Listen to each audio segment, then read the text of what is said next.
Oh no, it's still loading in. Just give it a bit. Still loading in. There we go. So the chat's up, the stream's up, we're all good to go. Hello and welcome, ladies and gentlemen, to round 20 of the Transnation eSports America. Time for the Mexican Grand Prix here at Autodromo Hermanos Rodriguez. This 4.3 kilometer or 2.67 mile racetrack that has 17 corners produces some of the highest average speeds on the entire calendar. It has a ginormous, I believe, kilometer and a bit long. I think it's 1.2 kilometers, I think, the pitch straight here at Mexico City. But although this racetrack tends to provide incredibly high-speed racing, the racing quality itself isn't actually too bad for the most part. In my time as a commentator, I have seen some pretty decent racing around here. But for me personally, I despise this racetrack. I really do. I am not a fan of this place. I despise it. Not for its technical difficulty. I don't criticize a racetrack for being difficult.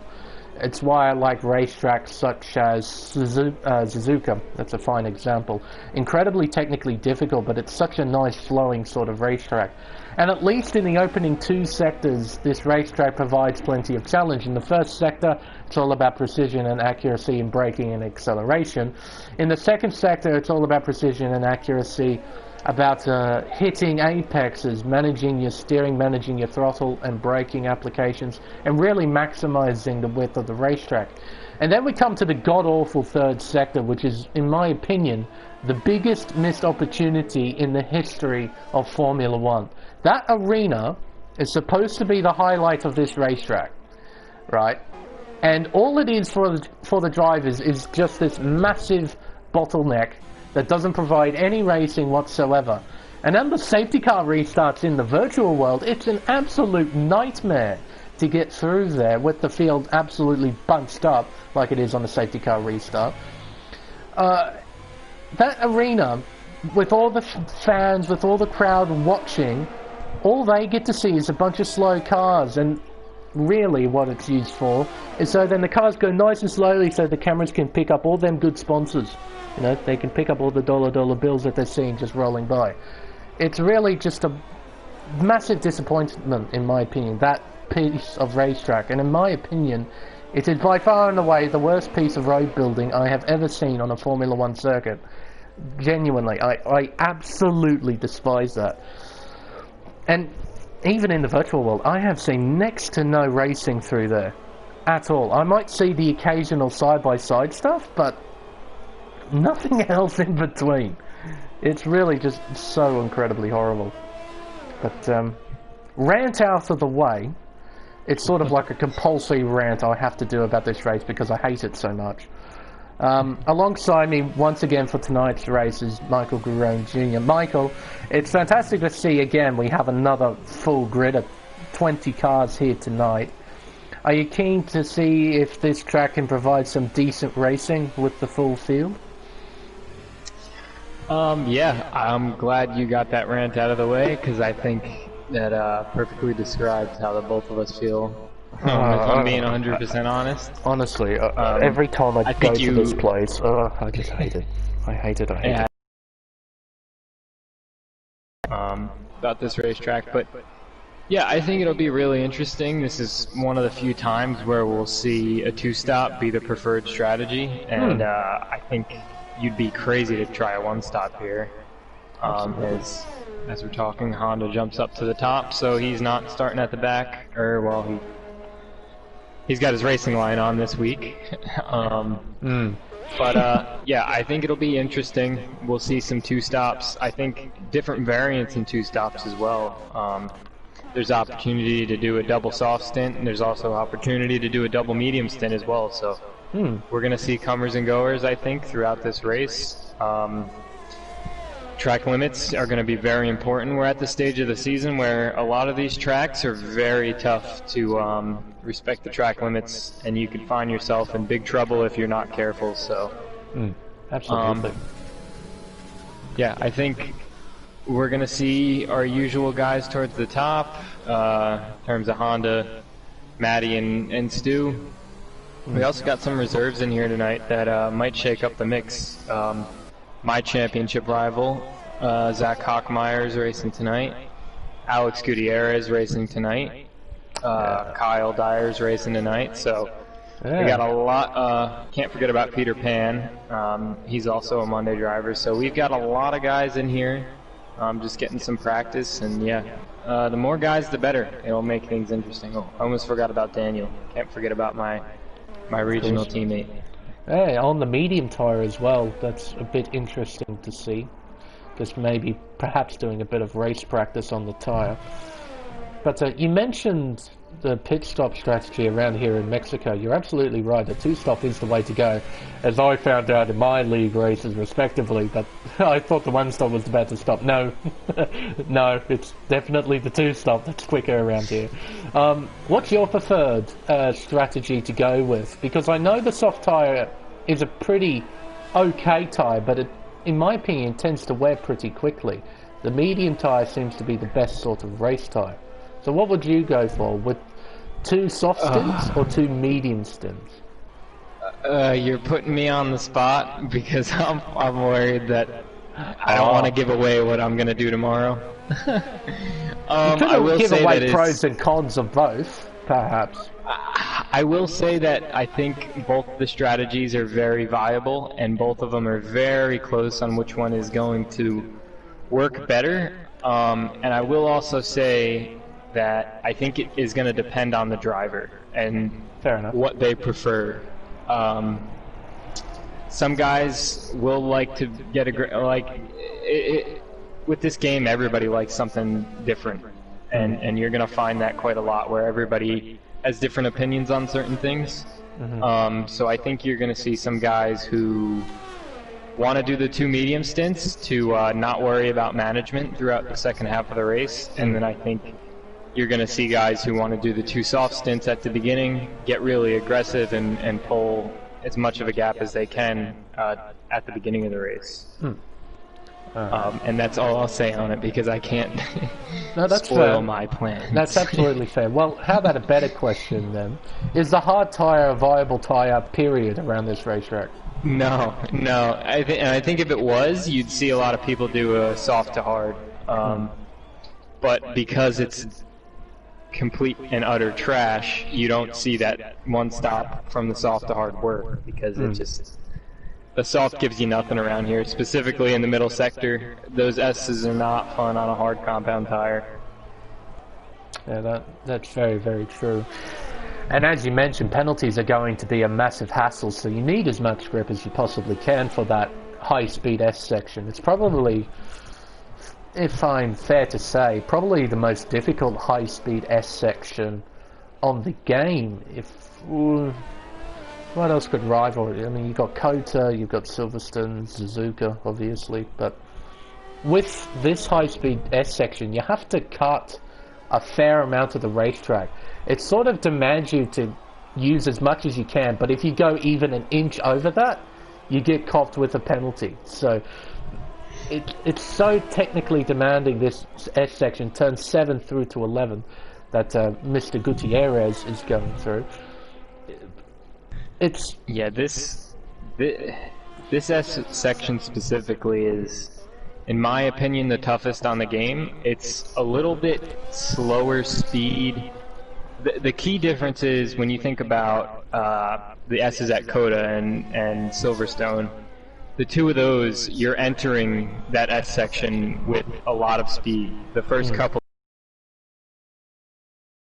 that S section, you're full throttle. This one, you have that kind of an awkward left-hander that swoops into those S's, so you don't have, you're trying to build the speed as you're flying through these S's, as opposed to, you know, you think of Maggots and Beckett's, and then in the Chapel, that one you're decelerating overall. Yeah. And throwing the car in. This one you're trying to build the speed as you're trying to find that best line, so it makes it super tricky to build the speed but also take the line that's needed without invalidating. Like you said, one little slip up in any little parts of this S section, and it's going to give you a warning or a lap invalidation in qualifying. No, that's absolutely true. We just saw a couple of drivers go through there, and it demonstrated your point perfectly. Going into there, you're in 5th gear at that sort of turn 7 left-hander, and you're building your speed up, and you're coming out of the S section in 7th gear at almost about 290 kilometers per hour.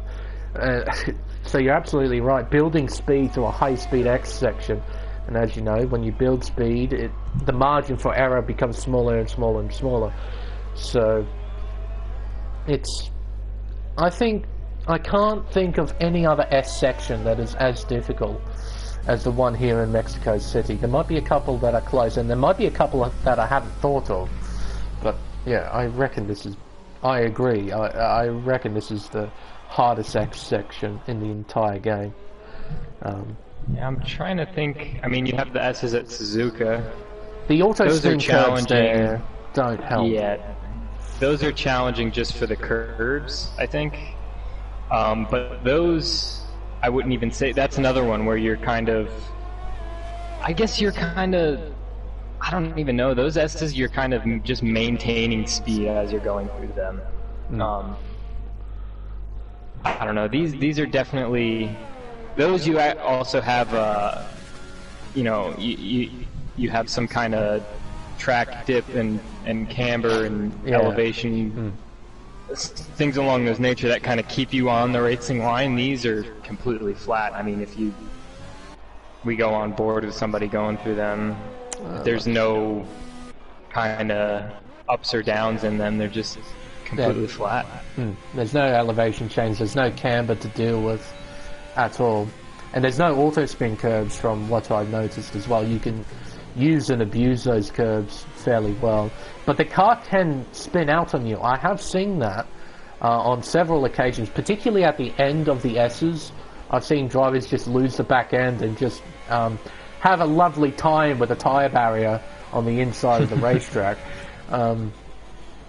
So you can make a catastrophic error through there, not just through gathering penalties, but also losing the car, just losing the back end through there.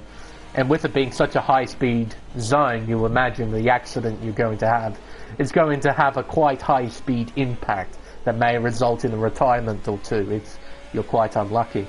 So definitely a few things you have to look out for as a driver, and also us as spectators as well. There are so many different parts of the racetrack that provide different sort of hazards and different difficulties for the driver to go through. But with 5 minutes left in the session, getting towards the pointy end of qualifying, the nice thing is with this short lap, you can plan your laps out pretty well in qualifying, unlike racetracks like Baku, Singapore, Spa, those sort of long laps. You don't get too much running time in qualifying with this 75-ish second lap. Get plenty of time to work out when to come out and do your flying lap. But currently top of the table, Andrew Honda, 1 minute 13.8. He is half a second clear to Cameron and P2. That's pretty big, I'm not going to lie. Someone needs to do a magical lap if they want to get remotely close to that sort of time. Yeah, I think Zach Hockmeyer, he's down to 20th right now. I think he just invalidated again, but I believe he'll be Honda's biggest competition tonight. He's a guy that I've come to know pretty well from racing with him on Mondays, so I know that he's pretty consistent on the pace level with Honda. So yeah, but he's just got to do a lap. I think he's struggling with the track limits. Let's see what he can do. 3 minutes to go, he still hasn't done a lap. He's on a flying lap now, coming out of turn 3. A bit of a moment at the exit to turn 3. It's a very important corner as well, as it leads to a very long straight, so it's good to get a fantastic exit out of there. Through turn 4 into turn 5. He's going to stay to the left-hand side here for turn 6. That sort of double apex hairpin, that is turn 6, and then into the high-speed S's. So turn 7 into turn 8, using all of the curves, all of the track limits. Turn 9, turn 10, 7th gear, missing the apex zone by a mile through turn 11. Down the third DRS straight, which was added this year. I don't think it was in 2019, if I remember correctly. Turn 12, and then into turns 13 and 14 and 15.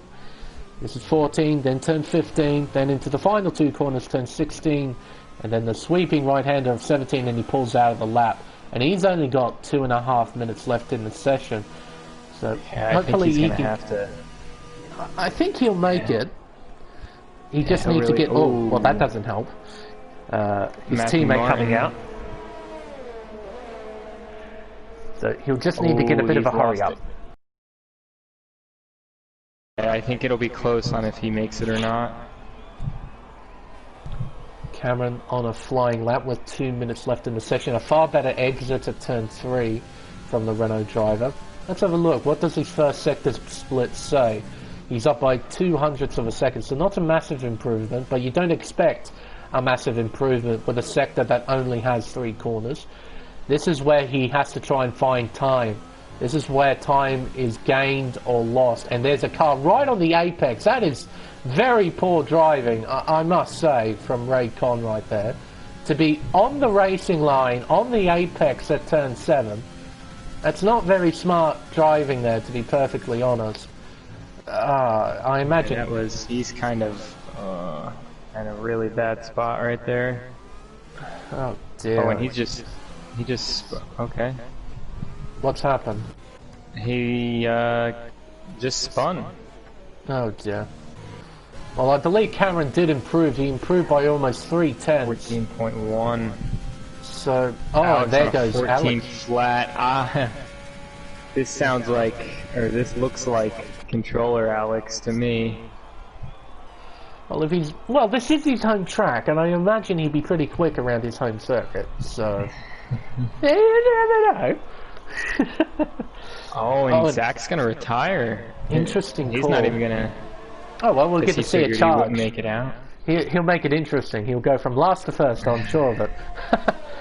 But this man, who is currently first, is setting his final flying lap here at Mexico City. He's done a 13.878, sitting at the top of the table with quite a healthy margin, outbraking himself though into turn 1, missing the apex somewhat at turn 2. Ray Con retiring from the session. I reckon a few drivers might have a word with him in the Discord. Coming up to the end of the first sector, and he's down rather by 2.5 tenths. I thought he missed the apex at turn 1 there. He's lost a fair amount of time, and it's a lot of time to try and recover in the second and third sectors, but we'll see if he can. I believe Stuart Leslie's coming to an end of a lap, but he's invalidated. KD in the Ferrari is on a Kyle is on a lap. Let's see what Kyle can Matt's do. also on a lap. Oh, he's up by 0.3 of a second. That's quite an improvement there from KD. What about Honda? He's invalidated, so he cannot improve. Matthew jumps up to P6. P6. KD, though, is on a mega lap here. It potentially could be a top 3 start for KD. Or just misses out. Ooh. Bit under 1/10 of a second separating Cameron and KD, so KD starts from 4th. Justin Laprade on a flying lap. No, he's going to peel into the pit lane, so he's going to start from 10th place on the grid. So this is actually real competitive towards the top. Absolutely. Our top 4 within 0.3, so yeah, look at and that. then you look from 2nd to 4th, that's just about 1/10. But it's a common sight in this Sunday championship. It is Andrew Honda who will start from pole position, the only man to set a 1:13, and I reckon he could have gone a little bit quicker with track evolution and all that kind of thing. But unfortunately he stuffed up his first sector, so he couldn't necessarily improve on his time. Being sandwiched, Alex Gutierrez starting from 2nd place and Cameron from 3rd, KD in 4th, Joker in 5th, Stuart Leslie in P6, on the back qualifying from him, Matthew Elliott in 7th, Ray Conn in 8th, Dustin Howe in 9th, and Jocelyn Leprod rounding out the top 10, and all of them will be starting on the soft compound of tyre.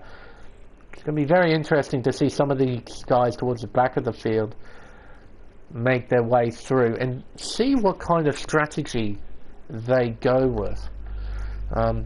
As you've mentioned, the two-stop is definitely the way to go, but how about starting on the medium tyre? Is that a sensible option, do you feel?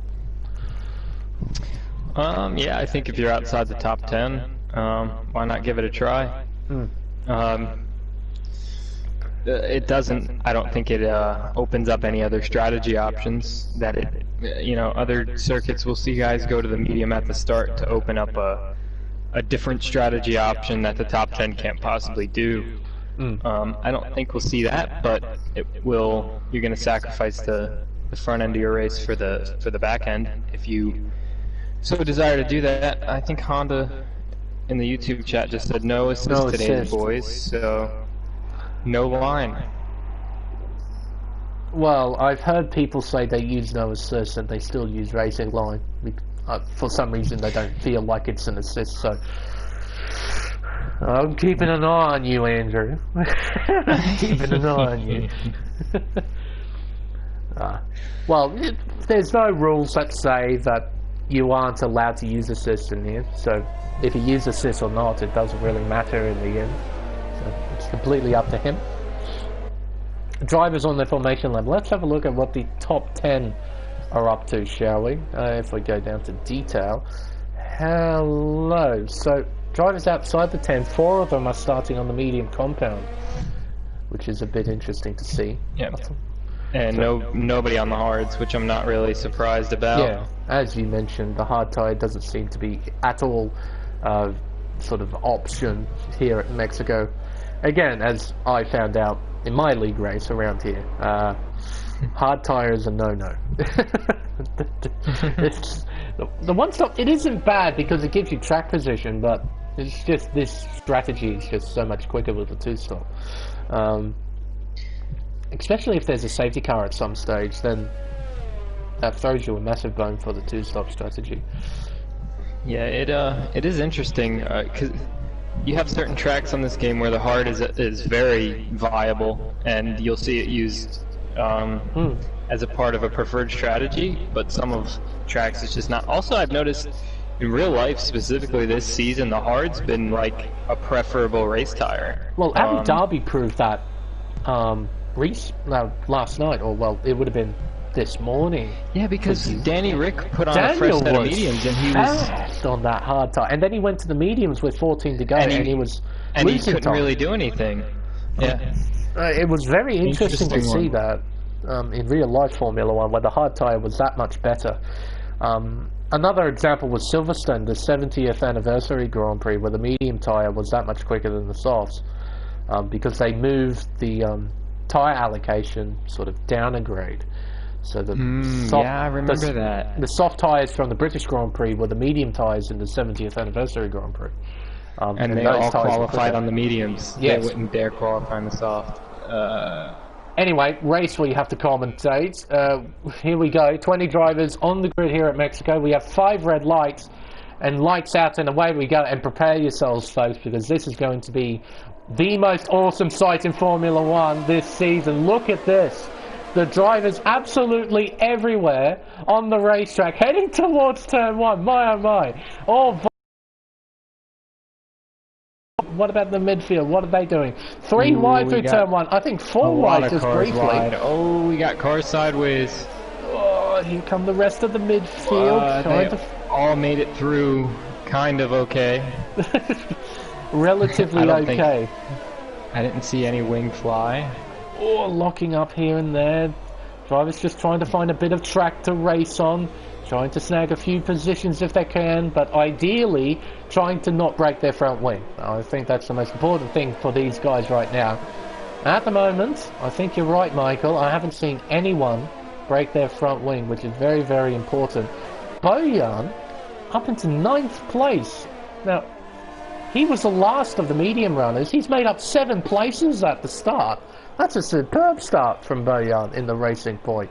He's now just lost a place, or fighting with Bowtie actually, through the arena. Zach all the way up to 14th, and it looks like he's looking for more. That's 13th for Zach. Matt somehow has fallen all the way to P15. Yeah, so I don't know what happened on the start there. I don't know if he found the wrong line and got bottlenecked or what happened, but he's lost a ton of track position. Yeah, absolutely. To be all the way down in 15th place, and now we've got two trains forming. You can see on the mini-map we've got two trains forming, so it's going to be incredibly difficult for Matthew to pick his way up through the field again, and also to try and attack what appears to be the top 8 that are forming its own sort of train. Dustin is slowly losing time to the top 7 now. He's 1.5 seconds behind Raid in P7. So it's going to be very difficult for those guys behind to try and catch up. But at the moment, everyone's sort of behaving themselves. We see one penalty with Preds in 13th place. That won't be the last time we see a penalty. And there we go. Michael Marker, 3-second time penalty, multiple warnings. We're going to see a fair few of those tonight, I reckon. I wouldn't be at all surprised if everyone managed to get a penalty at some stage during this race. It's just that easy to do. But Honda leading the way. Gap is half a second. DRS is now enabled. Thankfully for Honda. Oh, and Justin Laprade's gone around. Oh dear. In the stadium section. And he's got a front end plate missing as well. So he'll have to come in. He was side by side with Mungia, and they just both met at the same point on the track. Zach, after 2 laps, already got half of his job done, up to P10. Well, this is the time to make up as much track position as you can when the field is nice and condensed. Once the race starts to wear on, it will become more and more difficult for Zach to pick his way through. So he needs to make his moves now when the field is nice and close together. But his next target is Bowtie or Die in 9th place. But still, that's a superb start to make up 10 positions in 3 laps. A very, very good start indeed. Marino, a 3-second time penalty for multiple warnings. Like I said, it won't be the last time we'll see that during this race. And, that's uncharacteristic. Leader. Like I said, everyone will get a penalty at some stage. I didn't expect him to get it this early. He did say he was running no assists, so maybe he wasn't kidding. Man, Alex is all over the back of him. I think Alex is going to try to make a move here. Let's see that speed. Maybe not. He hasn't got quite a great deal of straight line speed. He's only hitting about 320 kilometers an hour into turn 1. From my experience driving around here, I tend to hit about 335, I think, at the end of the straight. If I remember correctly, it might be a bit less than that. I tend to run slightly lower wings. Makes it a bit easier to attack and defend people on the long straights. But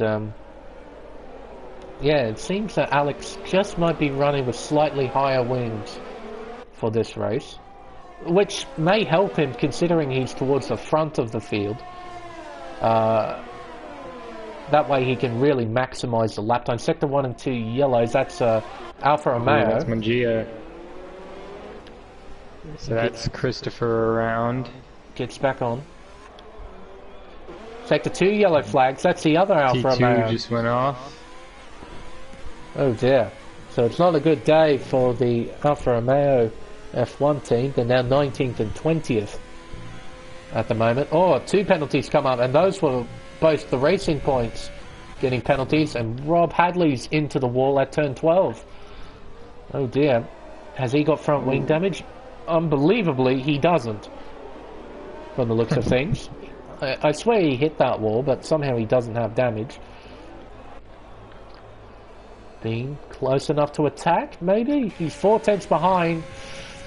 No, it doesn't look like he's quite close enough. Also, it could be the fact that Alex might be running with lower fuel modes than Honda. He might be running the car in lean, trying to save fuel. That's entirely a possibility. Then we got these guys behind. KD, Cameron, Joker. Stuart Leslie isn't too far behind. In fact, he's close to within a second of the McLaren. So so it might turn it into a four-way fight for third place. And behind them, Ray Con in the Haas is losing time, but seems to be steadily pulling away from Dustin Howe, who has got Zach all over the back of him. Yeah, he's Zach is really going for it early on here. He actually has a big advantage of he started on a fresh set. A lot of these guys up front, well, none of these guys up front did, so they all have a qualifying lap. The other thing that's interesting to me is this, like you said, 3rd to 6th is they're all bunched up in one DRS train, so it's gonna look pretty competitive for these top spots. Cam, ooh, really close. It's good racing. They're a bit sideways. Oh, and that's a harsh penalty. I forgot about turn 3. The exit of turn 3 is quite harsh. You can use the exit curve. You just sort of can't go back onto the racetrack too quickly, because the game thinks you're getting an advantage from it. If you if you time going over the white line and going back onto the racetrack well, you can get away with not getting a warning. But yeah, it's kind of infuriating that you have to worry about that when it comes to track limits. That's one of those funky points on the track. Absolutely.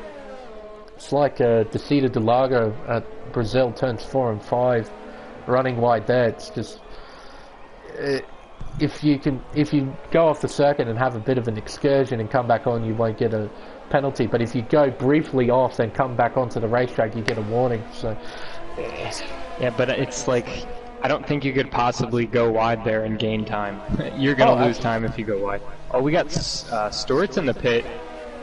Oh, real he's early got front here, wing lap 7. Oh, he needs a wing change.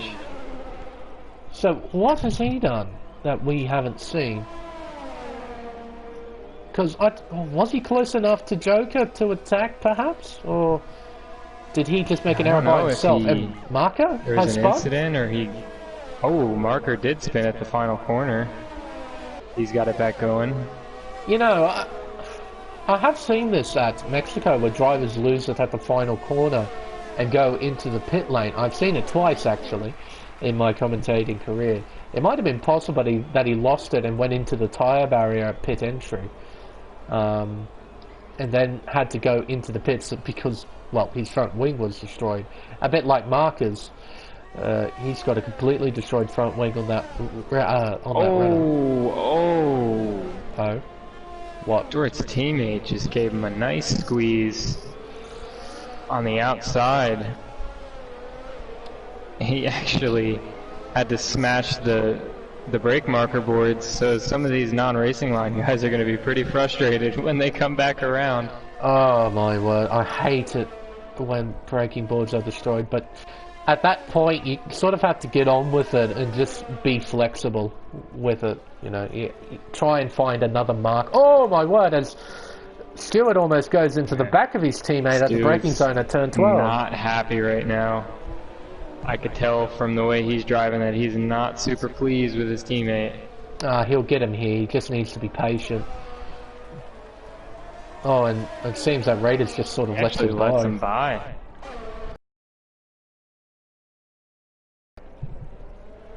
In the meanwhile, Spartan battling with Matthew Elliott. So Matthew's recovered to 10th place, so he's inside the top 10. But he's sort of in no man's land, really. He can't really attack the cars in front. They're too far in front, about 5.2 seconds. And so he's constantly battling with Garrett DePippo here, because Bojan in 12th place, he's 7.2 seconds behind. So these two are literally in no man's land.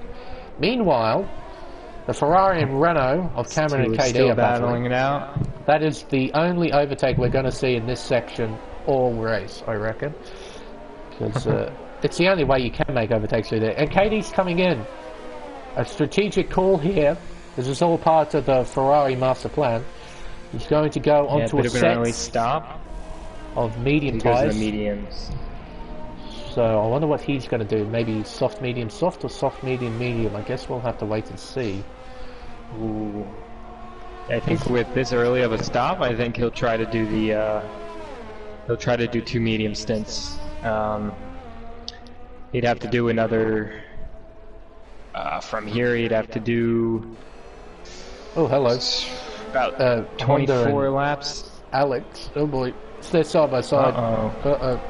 Coming towards the S section, Honda probably wisely backs off just a little bit. And gets a... Honda gets another penalty. That's a fairly clumsy warning there, Andrew. Not going to lie. Just cutting too much of turn 7, I think, there. And he got himself another 3-second time penalty. He now has 6.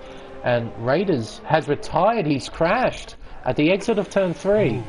Yeah, there he is there. 3. Oh, that's right up against the concrete barrier. That's on the inside. Virtual safety car deployed. Bean's in. Honda's in. Top 4. In comes Cameron. All in comes these guys Joker. are going to take advantage. Oh, double stack from McLaren. As Cameron gets a 5-second penalty. Speeding in the pits. Oops. See Daisy. Ray Con in. What about Dustin? Surely he's coming into the pits. He is. But this has screwed over a few drivers here. Probably KD the most. Bowtie die a 5-second penalty for speeding in the pit lane. All that KD had to do was wait another lap. But now, there goes Bean, there goes Honda, there goes Cameron, there goes Joker out of the pit lane now. Pink Spartan, Garrett DePippo, has decided to not pit, getting off those medium tyres. He's staying on those, and he's now in 5th place. But KD has lost so much time to Joker and Cameron. There they are there. There's the McLaren of Joker. KD, he'll be none too impressed about that virtual safety car there. He should have got an undercut on both Cameron and Joker. He's now in 6th place, a few seconds behind the two. Honda going on to another set of softs. Alex on a set of mediums. Interesting. So Honda's fully committed to the 2 soft stints. He'll have to do the mediums at the end, so he's got to make the most of these tires right here. Currently purple to the 2nd sector, so he will gain on Alex here, and it'll be to Alex's sort of benefit if he can hold up Andrew as much as he humanly can. That way Andrew can't stretch those soft tyres out, get the most out of them. Coming around the final corner, he should get DRS. Now for Honda, he needs to get by as soon as he possibly can. He can't stay behind Bean for too long. He gains, he's not gaining enough time. He's half a second behind Alex coming through first few corners. Michael, another 3-second penalty. Uses overtake, uses DRS, switches off overtake. Will he switch it back on again for the move? No. He'll stay in behind Alex here, coming into turn 4. So he's going to lose time through the 2nd sector here. That dirty edge going to affect the car quite a bit. Just not really optimizing the soft stint here, and that's precisely what Gutierrez needs to do. Yeah, I don't know if he's just going to struggle so much throughout the slower bits of the track with dirty air, and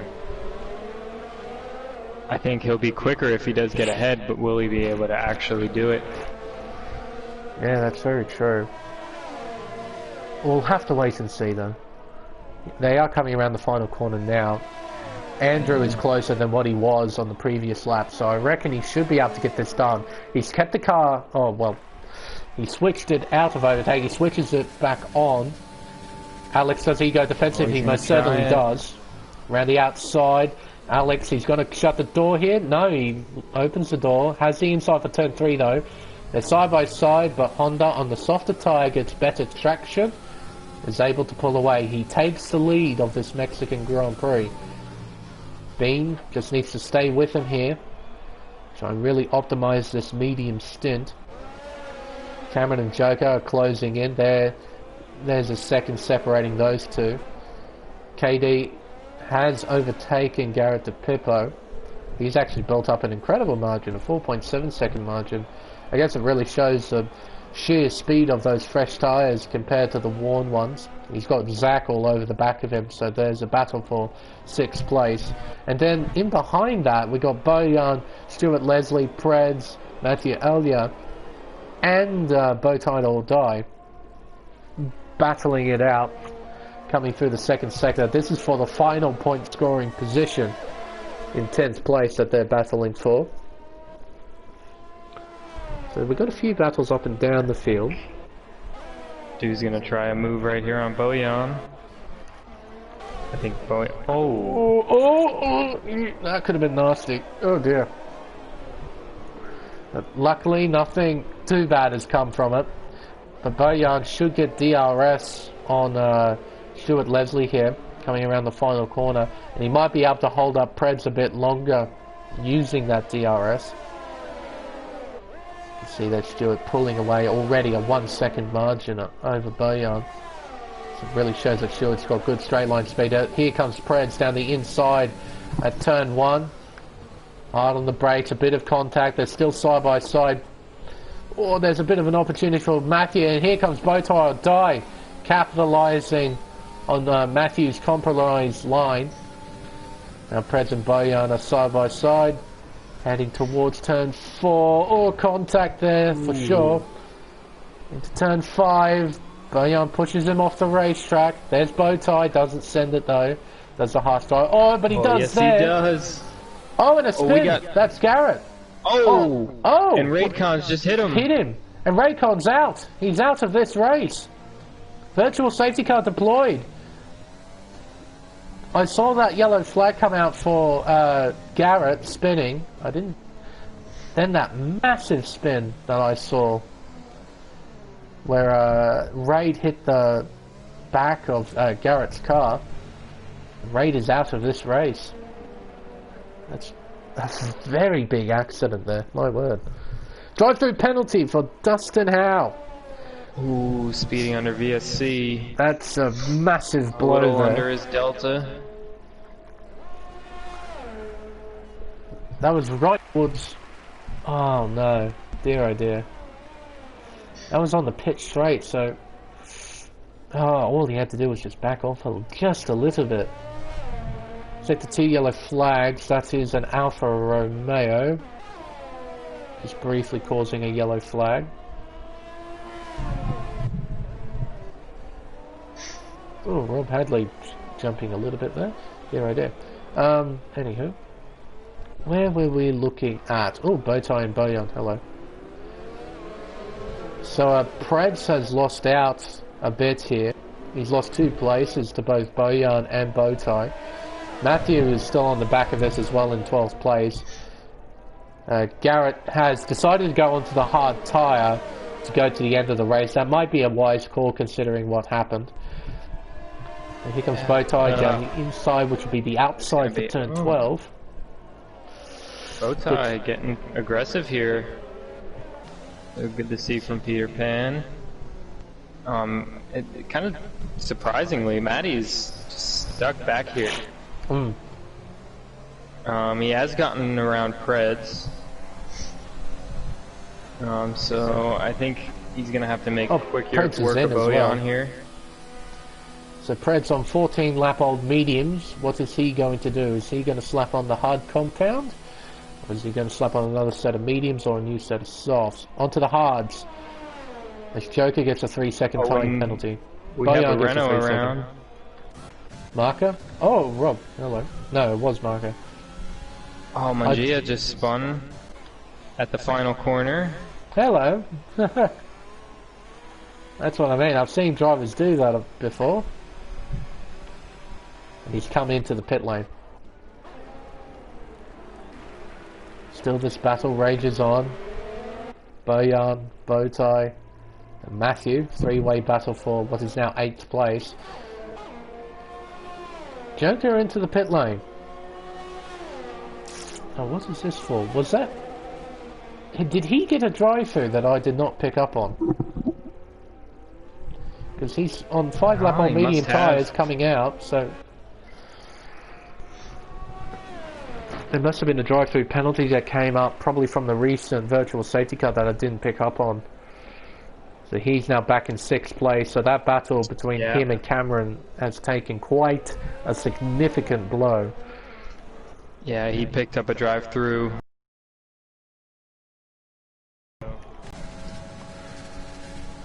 Here comes Matthew Elliott down the inside of turn 1. Bowtie's just overtaken Bojan down the pit straight. It just shows you how long it is. Bojan sends it. He'll send it here into 2 contact. Half spins and then completely spins. Bojan goes round. It was a risky move from the racing point. There was an opening, but that was 100% going to close into turn 2. That was completely Bowtie's corner. And as a result of that send, he gets demoted down to 11th place. Oh, we got another... That's Mangia again through the S's. He's not enjoying this circuit now, is he? Facing the wrong way around. Oh, he spins off the racetrack. And he spins his way off the track. Just be careful, man. Honda now has 9 seconds worth of penalties, so I reckon he wasn't kidding about the no assist thing. Because typically he tends to be a lot cleaner. Oh, wait, Christopher. He gets back on. Oh dear, it's not been a good race for him, unfortunately. Oh dear. Yeah, oh, and he goes around again. He's on those hards that have no grip. Yeah, they would be absolutely shot to pieces at the moment. Tide temps would be absolutely all over the place, so he does need to be incredibly careful. And Matt has finally cleared his way through a lot of those cars. He's now in some clean air, but he's 12 seconds behind Stewart. So he is... Oh no. I just watched that on board. Christopher's just crashed into the tyre barrier. And a safety car is deployed. Get a safety car. Yeah, Christopher, you might be in a bit of trouble for that, buddy.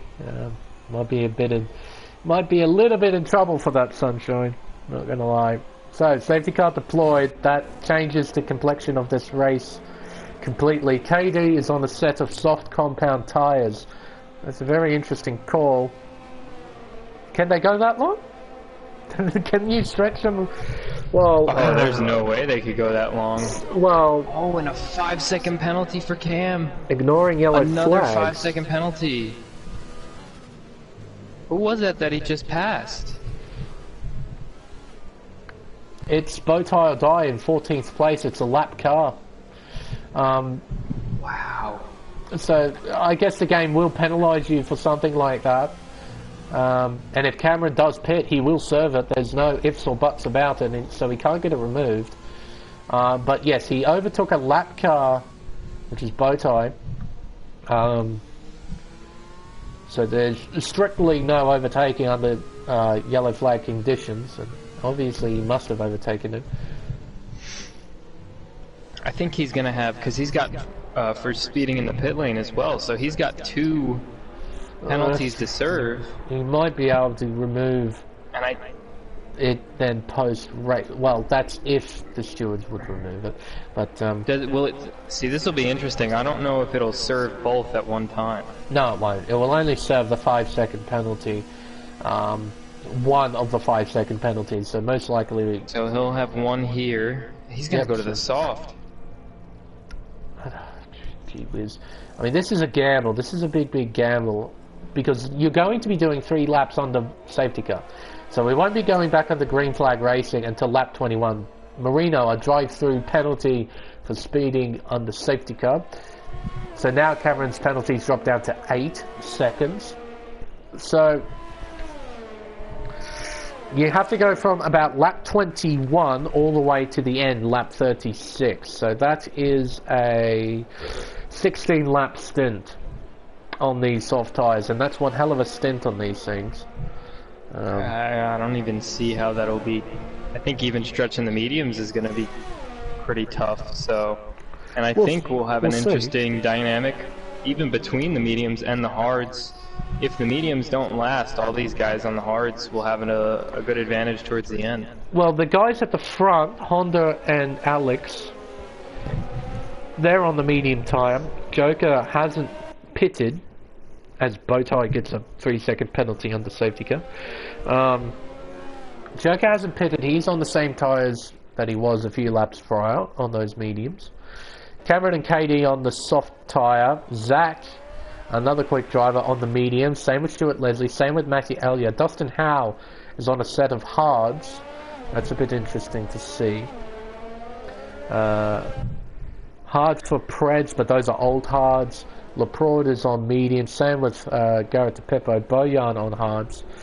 Bowtie on hard tyres. Marino, he'll have to serve a drive-through under green flag conditions at some point.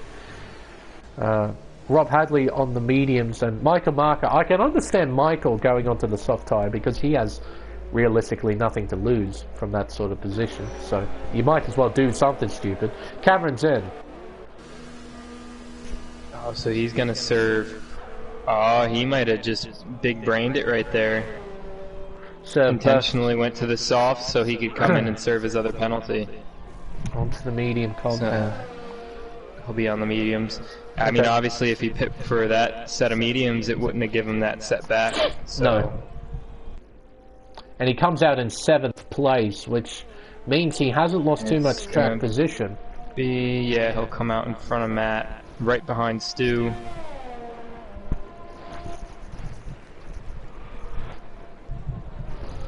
Oh dear. Ah. Excuse me. Craig's just left the session after he's had his incident with Garrett.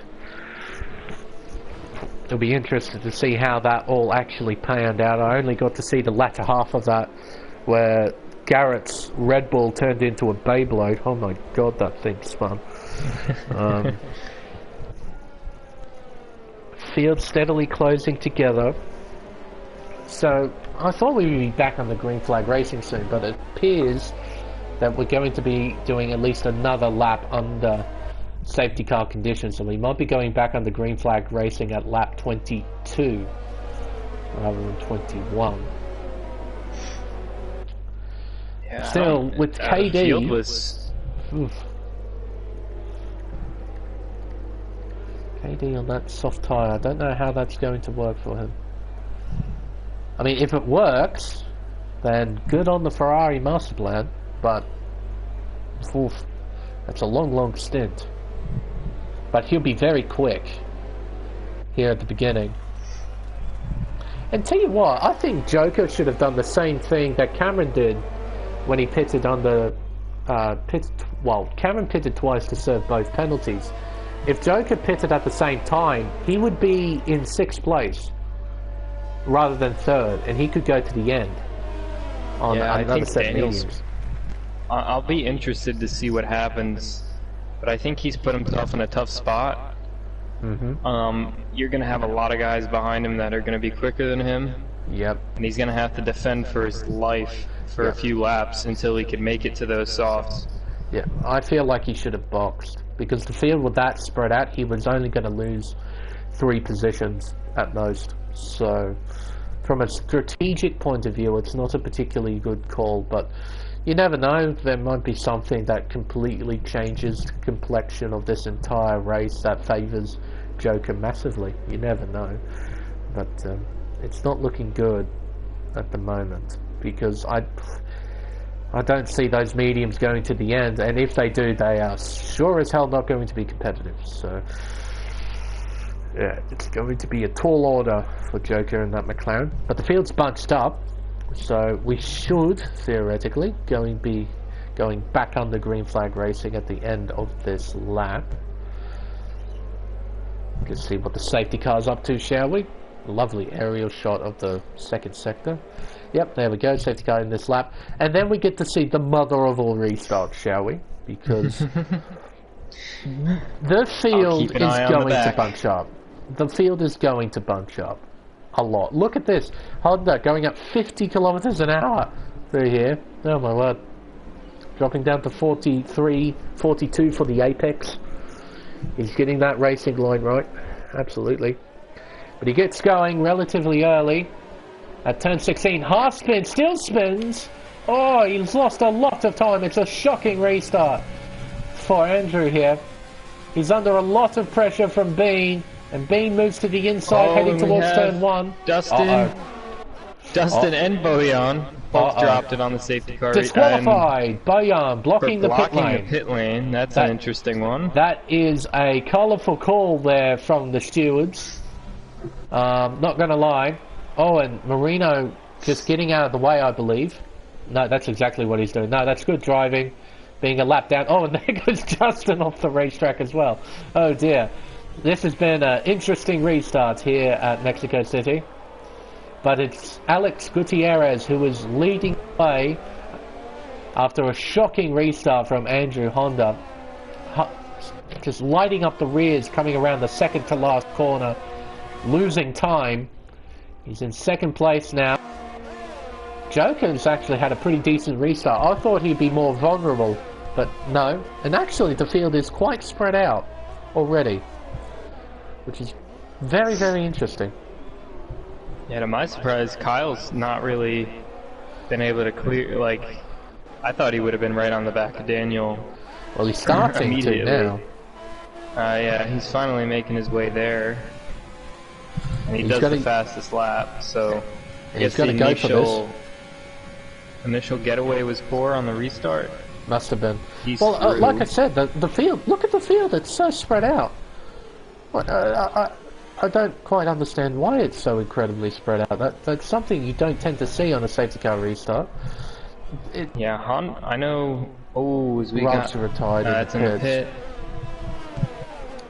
Disappointing to see. Yeah, Andrew did go quite early on that safety car restart, so I'm thinking it did catch a couple of guys out, especially in the midfield, and kind of just stretched out that field spread almost immediately.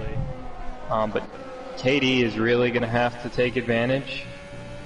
Oh my lord, that was a warning for sure. There's no shadow of doubt in my mind. Yeah. That was a warning. And he's going to have to, I mean, our leader right now has nothing, so... Well, KD's got less than Honda, doesn't he?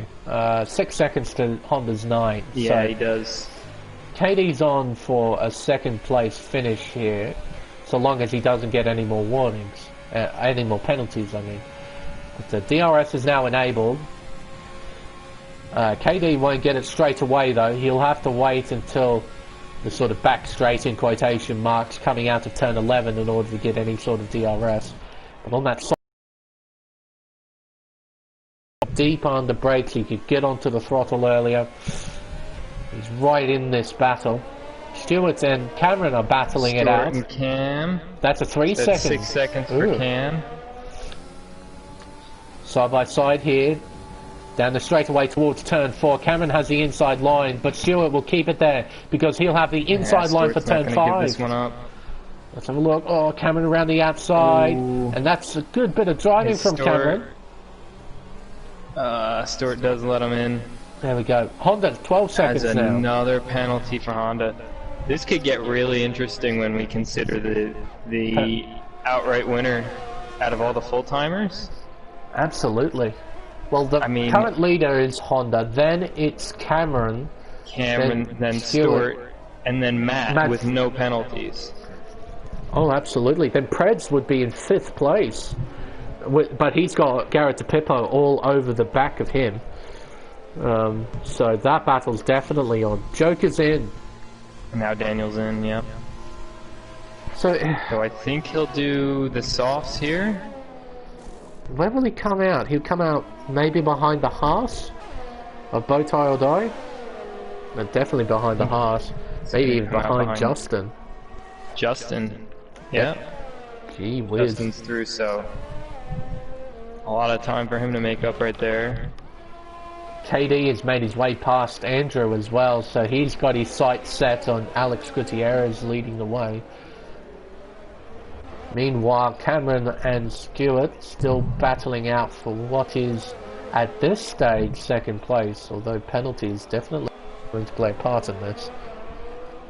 Athialia 3 seconds behind, almost 3 seconds behind the 2 in front. Garrett has made his way past Preds as well, so he's into what is 5th place. Joker gets a 3-second time penalty as well. Cameron and Stewart side by side through turn 12 heading into the arena section. Cameron gets out in front, but he might have just shot himself in the foot here. Oh, Stewart though proceeds to shoot himself in. He proceeds to shoot his own foot. That was massively sideways coming around the hairpin. I was going to say Cameron would have given himself a disadvantage because Stewart would get DRS, but that mistake that mistake has cost Stewart so much time. I mean, he's luckily clawed back onto Cameron here. This battle is definitely not over. Oh my word.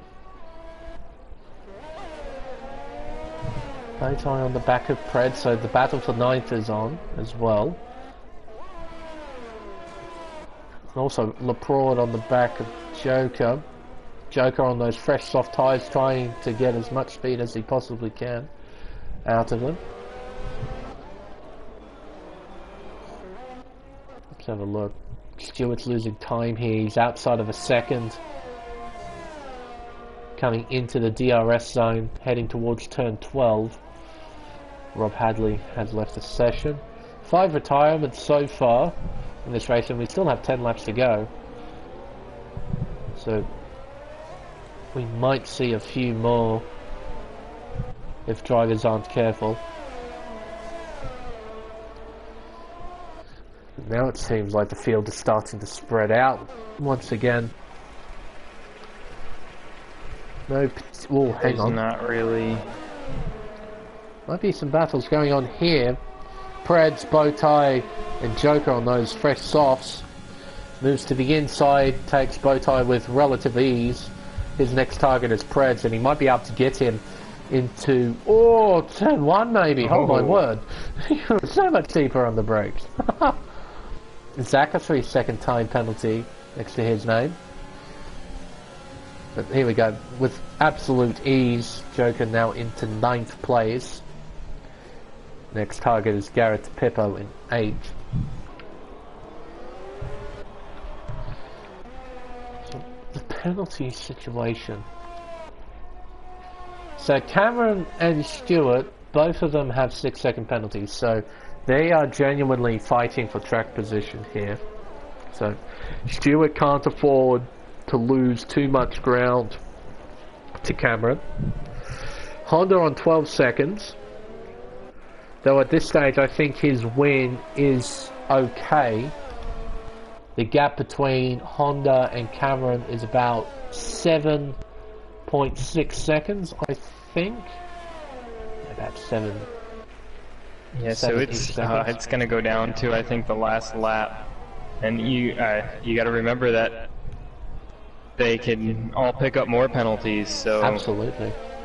This is an ever-changing kind of dynamic here. But I think that it looks like Honda really, I mean, he's sticking with KD, which is really helping him. He's snagging the DRS every lap. And there you go, Stewart picks up another penalty. Yep, absolutely. KD gets one as well. So that increases KD's total to 12 seconds. So he's now on level pegging with Honda. So that is for genuine outright position in this race. They're now battling for. KD's soft tyres will be steadily degrading here. Oh, and I can't forget about Zach. He's in 4th place on 9 seconds worth of penalties. So he's got an upper hand compared to the 2 in front of him. So he's on course for a 2nd place finish as Joker has overtaken Garrett Pippo. He's now into 8th place, but a fair way behind Matthew Olio. Needs a properly good charge if he wants to catch up to Matt at this stage. Speaking of which, still no penalties next to his name. He's doing a fine job at the moment, not managing to get any pens. Doing a great job, both of them. Alex is on 2 warnings, which I don't think he's super worried about at this stage. Matt only on 1, so. Well, at this stage, even if Bean gets 1 penalty, he's still on course for a victory. So yeah, he's way out in front in the penalty side of things. Seconds.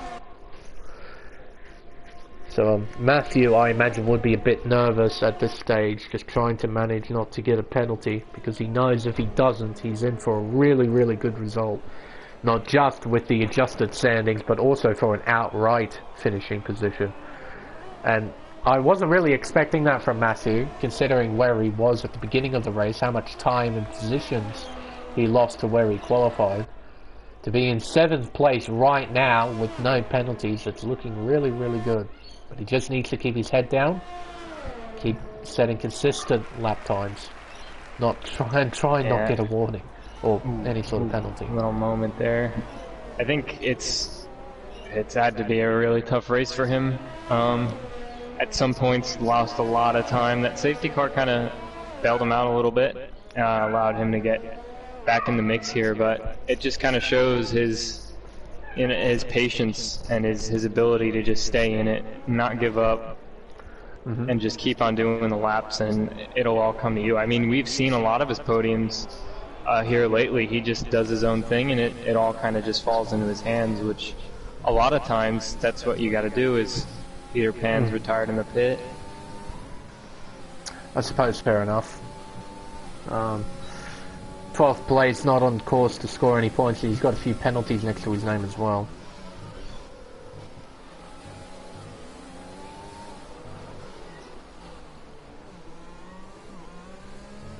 Now, if we can just look at it, because Cameron has 6 seconds. And he's got a penalty plus 2 warnings, so I believe Cam is on 2 warnings as well. Justin's getting 3 seconds while the penalties there. He's still on the back of Pred, so the battle for 10th is on as Andrew Honda. A relatively straightforward move, and there's the AI of Bowtie or Die. This might play an interesting part in this. Oh, this is awkward, and this is, oh dear. It almost goes into Zach there. Oh no. As Garrett, what are you doing in the pits, mate? He goes in, getting off the hard tyres and onto the softs, I guess? What are you up to? I guess he's going for a fastest lap attempt. Is he still... oh, there he goes. Bloody hell. He was in the pit lane for a long time.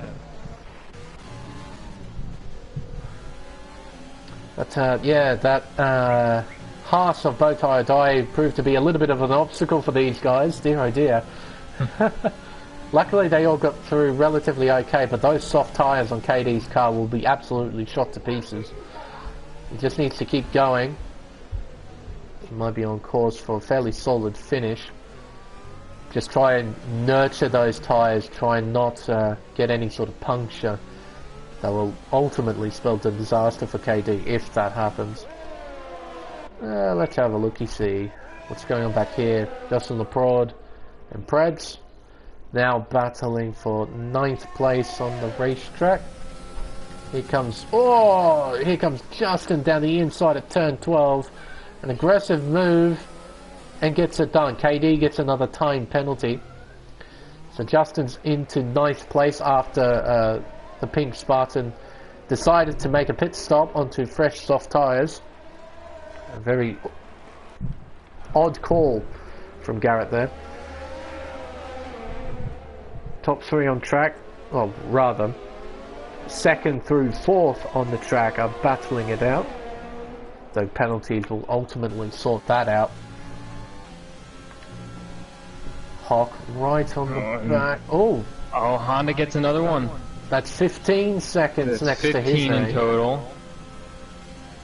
So now Cameron has to be within 9 seconds. Yep. And Matt has to be within 15. This is going to be really close here. And we don't know how much of a part Zach's going to play here, because he's now side by side with KD around the 2nd to last corner. KD's peeling into the pits. He's electing to go in.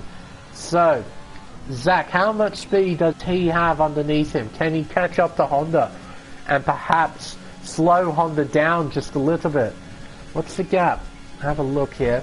Honda. Yeah. He's within that 9 seconds. Oh my word. This is going to be close. This is going to be very close. And Honda 3 seconds to Matthew. Oh, wait a minute. Joker's caught up to Matthew.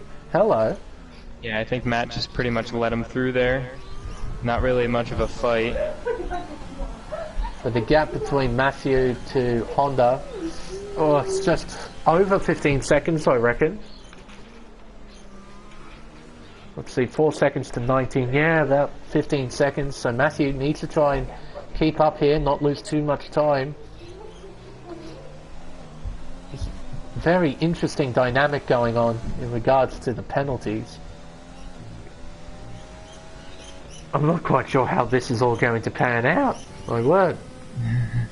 We're gonna watch this leaderboard jump all around as they're crossing the finish Absolutely. line. KD, another 3-second time penalty. One. Ouch. But he'll be on course for fastest lap, no doubt. And Zach is gaining. That gap is close to 1.8 seconds. How to play a part in this battle. Let's see. Through the S section, the chicane at the beginning of the circuit, gap 1.9. Heading towards turn 4. Using the braking boards on the fencing because there's none on the grass on the outside as somebody has destroyed them. Into turn 6, gap steadily closes in. Garrett gets another 3-second time penalty through the S's. This is where time is gained or lost. Both drivers take it relatively well. No one gaining a great deal of time, no one losing a great deal of time. And now Joker's clawed onto the back of Stuart Leslie. Gap is slowly decreased to now under 1 second. So he'll be able to tax Stuart here on the following lap.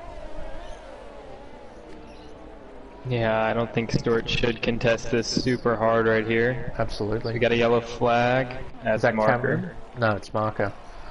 It's the other Renault in 13th place.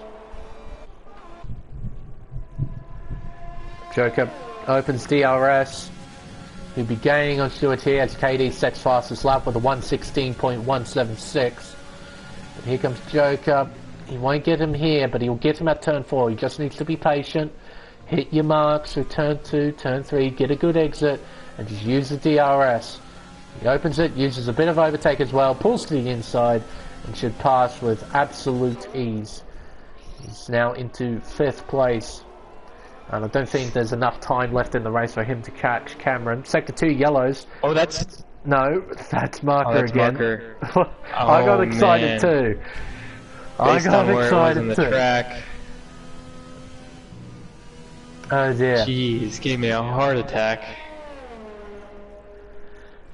The leaders are now coming around. KD another 3-second time penalty. Oh yeah, he's stacking them up tonight.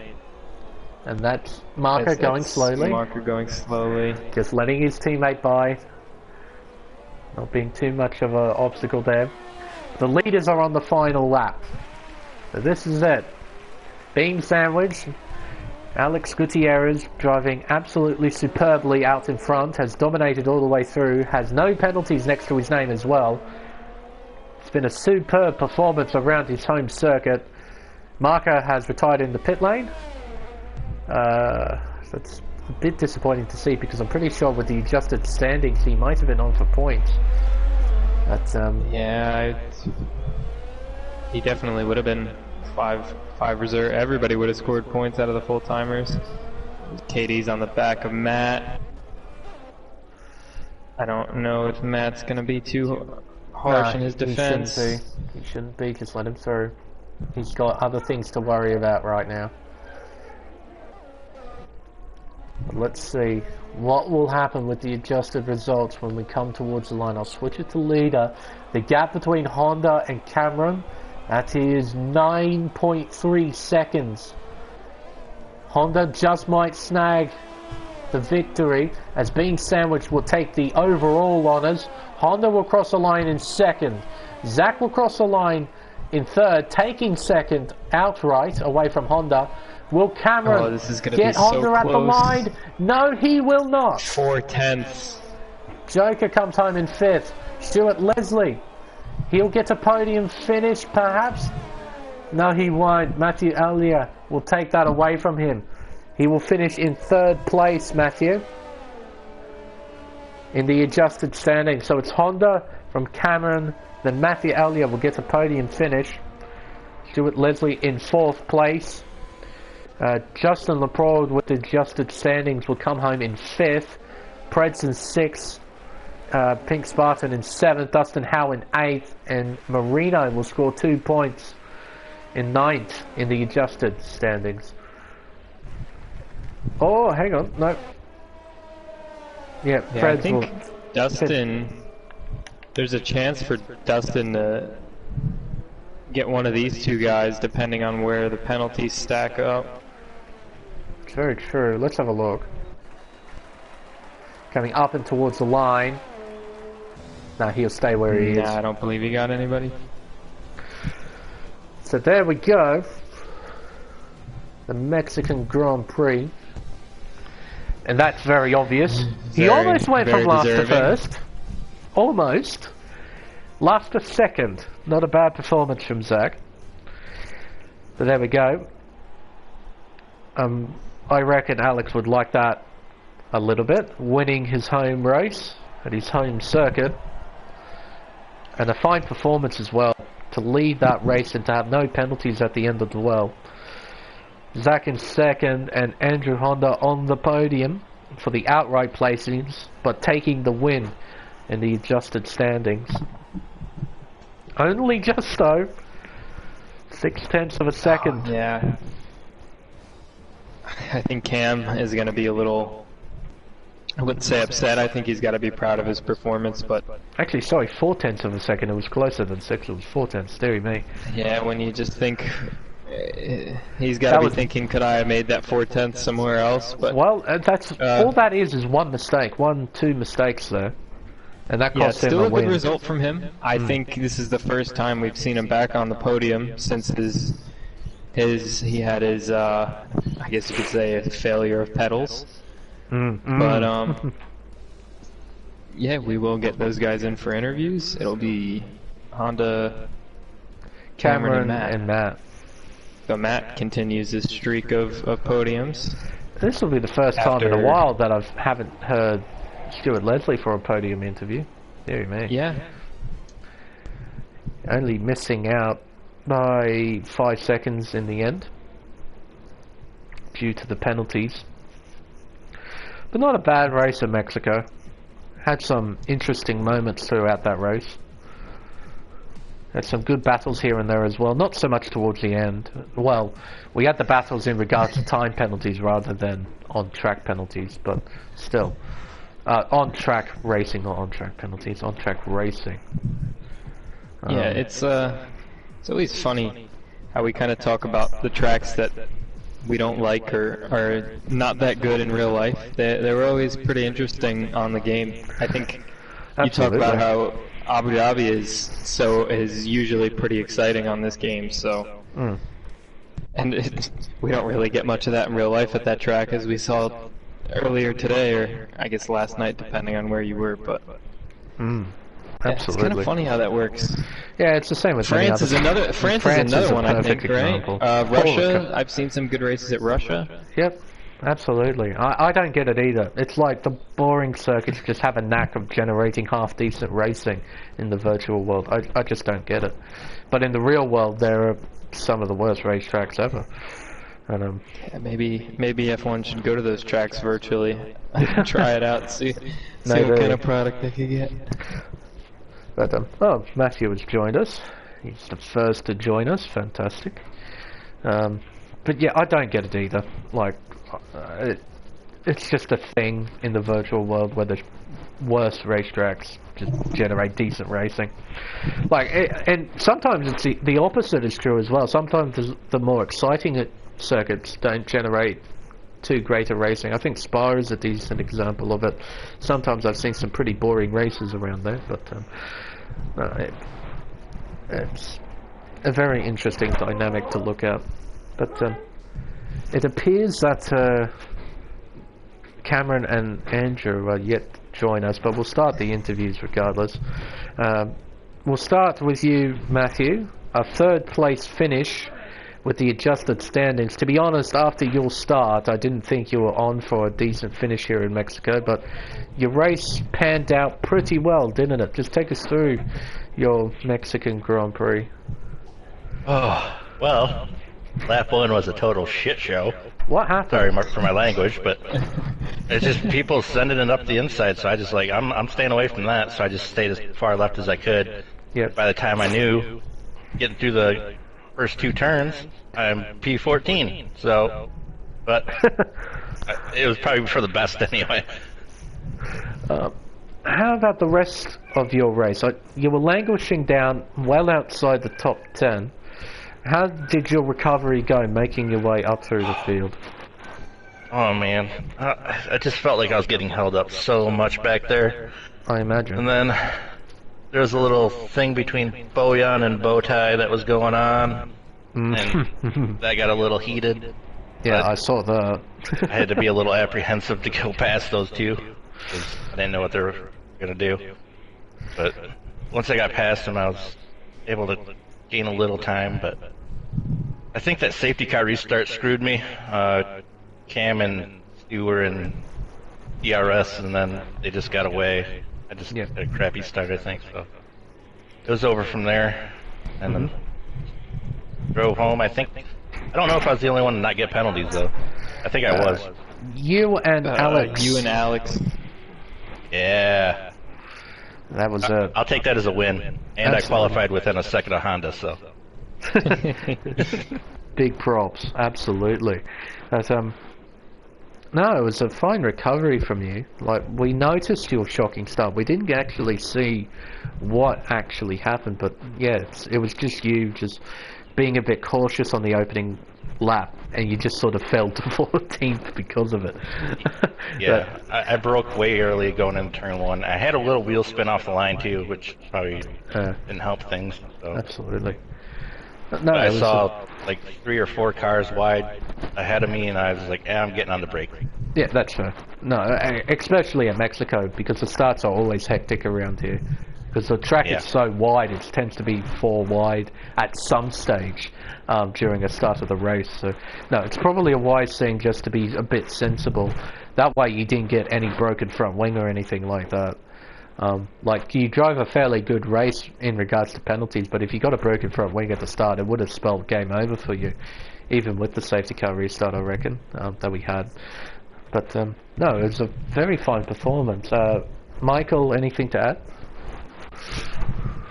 Yeah, really good points day for you. Kind of a night you needed with the guy directly ahead of you in the standings not being here tonight. So, how exactly did you? You kind of talked about that apprehension. Was needing a good points day in the back of your mind as you kind of made your way through there?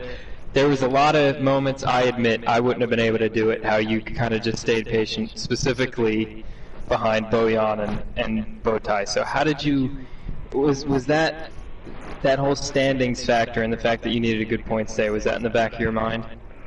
Kind of. I knew Sean wasn't going to be here. He didn't show up, and then I think that's the reason he gave the spoiler alert, because he knew he wasn't going to be here either from last week.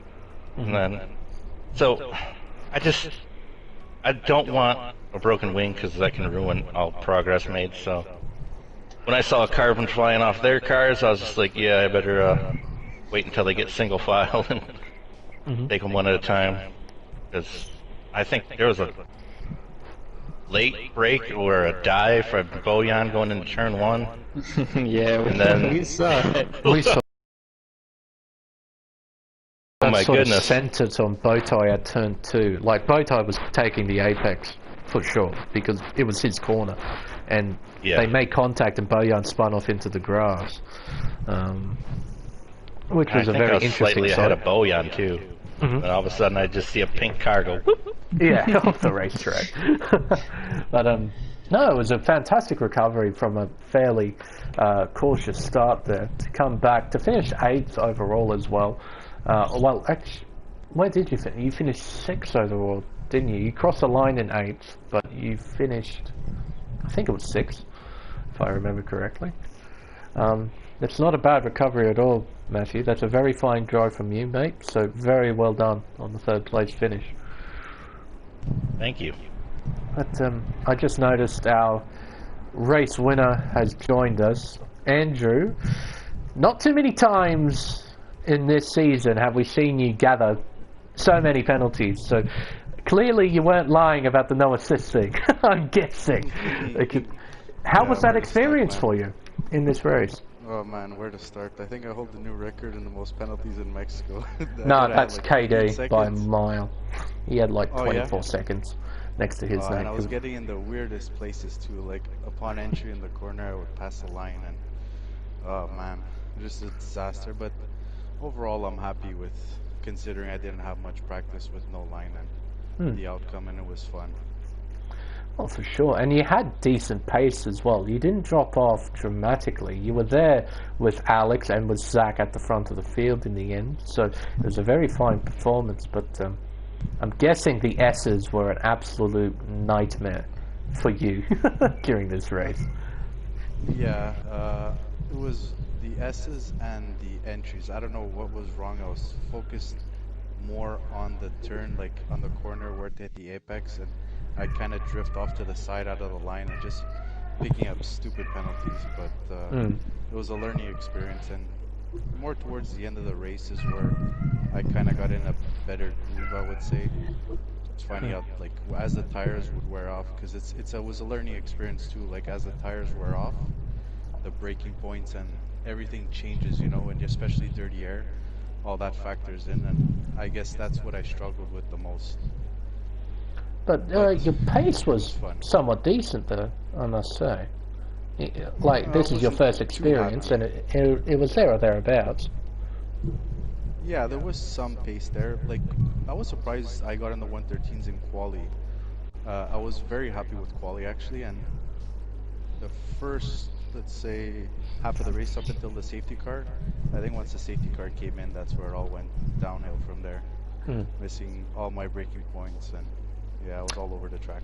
Yeah, that safety car restart at the second to last corner, that sideways moment that you caught. Oh yeah. Bit heart and mouth moment there. Yeah, I almost hit the wall over there. I almost ruined my race there, but like I said, it's a learning experience, and I don't think I'll be doing this for nationals on Saturday. Oh, no. Wipe out half of the baby field. steps.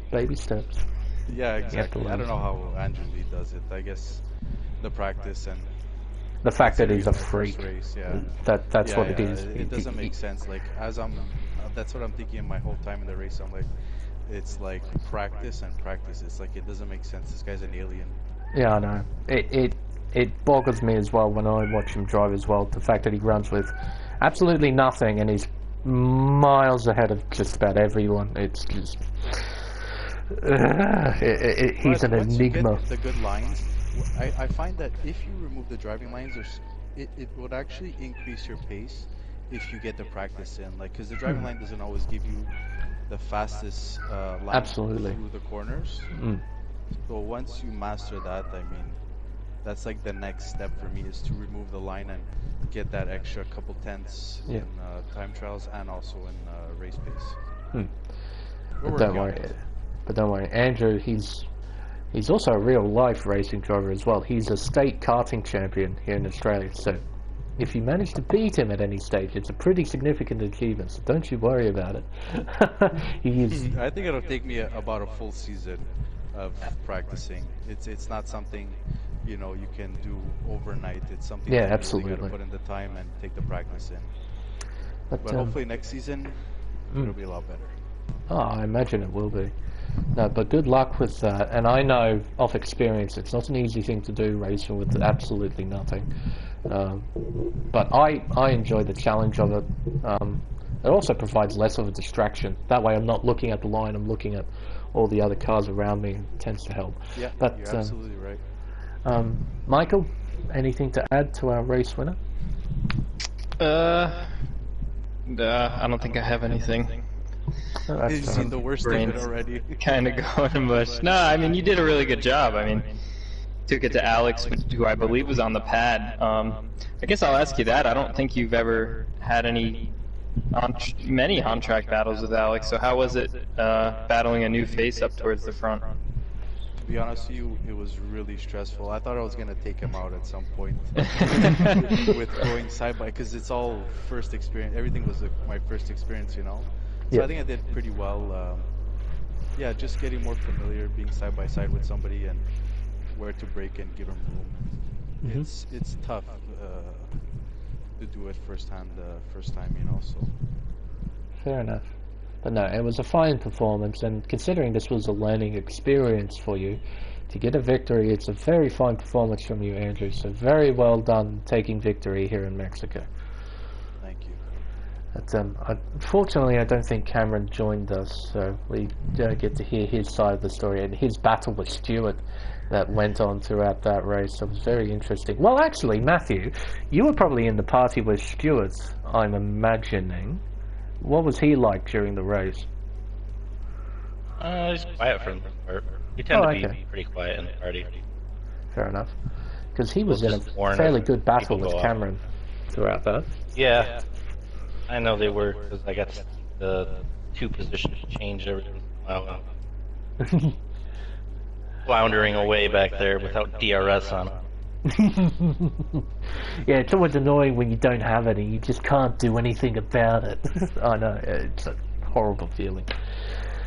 But alright, I think we just about covered everything in regards to this race. It wasn't a bad one here at Mexico. I've definitely seen better, but I've 100% seen worse. It wasn't too bad. We had action, we had drama, we had some good racing in between as well, which was always good to watch. But I think that will conclude round 20 of the championship. Next week, we're going to a fairly magical racetrack in the country of Brazil. Time for the Brazilian Grand Prix at Autodromo José Carlos Pache. Probably one of the most legendary 4.3 kilometers worth of racetrack in the world of motorsport. A racetrack that has an uncanny ability to generate magnificent racing in almost any era of Formula One, both in the virtual world and in the real world of motorsport. So I'm expecting that race is going to be absolutely fantastic, particularly qualifying. It's always competitive around Interlagos for qualifying. I wouldn't be at all surprised if the field was separated by nothing greater than about 1.5 seconds. But Michael, once again, it's a pleasure to have you alongside me for these races. I hope you enjoyed it as much as I have, and I'm sure you're looking forward to next week, no doubt. Brazil is, man, such a good race to watch. Definitely not one of my favorite tracks to drive on, but I always love watching and commentating over Brazil. So I looking suck forward to it. at Brazil, not gonna lie. I am shocking around there. I've never gotten a decent result around Brazil in my life, but I love the racetrack too much. I just love its characteristics. I love its uncanny nature to just do something amazing and unpredictable. It will always be a fun race to watch. But I guess until next week, I've been Lane Everingham, or better known as Smeg, my co-commentator Michael Garone Jr., or Top Gun 88, and we'll see you all next week for the Brazilian Grand Prix at Autodromo José Carlos Pache. Until then, good night.